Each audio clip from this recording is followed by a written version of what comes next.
Uy, hilig ba kag investment? Unsa ang pinakabag-o nga investment karong panahon na? Kanang sulod sa tong vlog karong adlaw. Let's go! Oi, Bisaya Channel.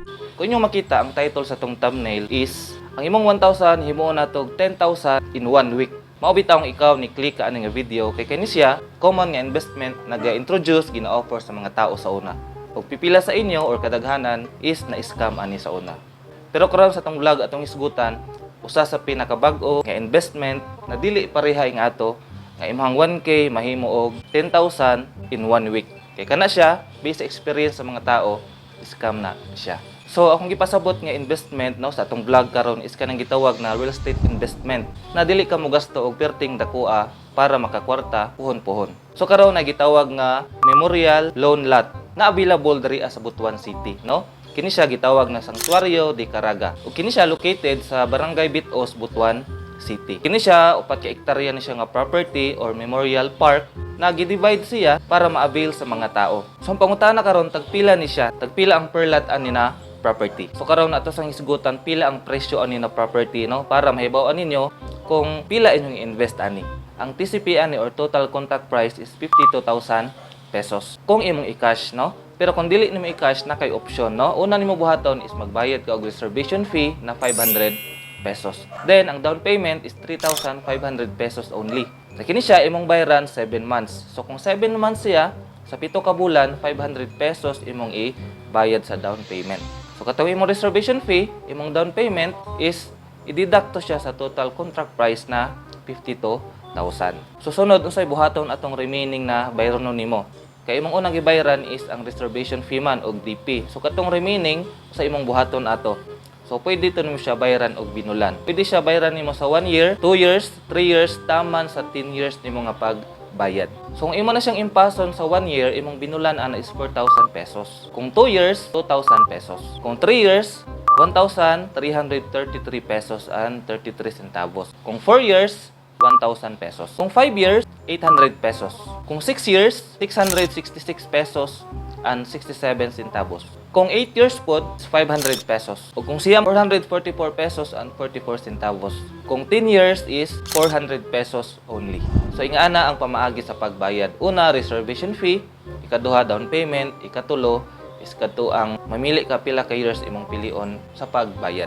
So kung imo nakita, kung 1 year lang, short term is mahal, 1,000. Pero kung 10 years, ratura, 400 pesos. So kana siya walay interest, dili pareha sa magkuha ka or mag-loan ka or mangutang ka og sakyanan, kotse o kanang gitawag nga house and lot kay naman siya interest.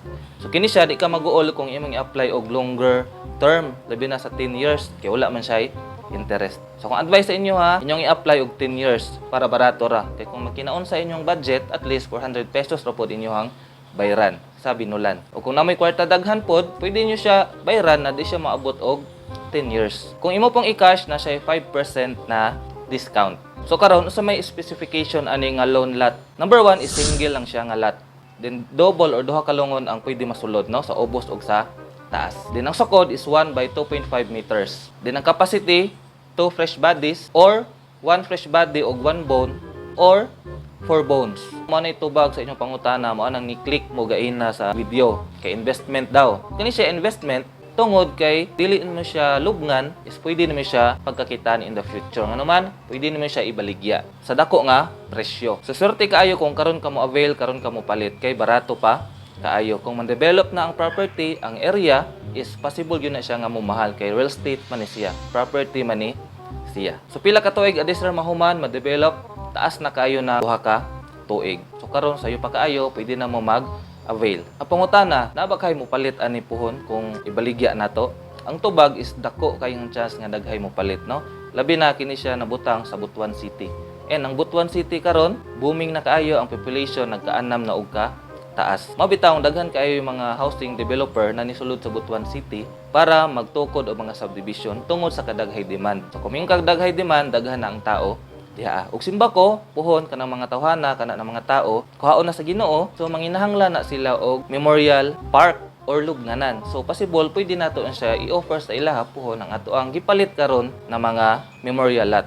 Kini siya very good investment yun siya. Kay mura ra kang nagbutang og kwarta sa usa ka alkansya. Akong balikon, dili siya pareha tong investment sa una na imuhang kwarta, for example 1K, mahimo og 10,000 sunod bulan. Dili ni siya ingani. So unta na mo'y na-learn karon gamay sa atong vlog, no? Kung interested mo, pwede mo kontak sa kuha kay i-assista mo sa papers o sa pagplaster sa inyong reservation para kamo maka-avail na pod. Una-una, kung dili naman siya gamiton nga lubngan puhon, pwede naman siya pagkakitaan.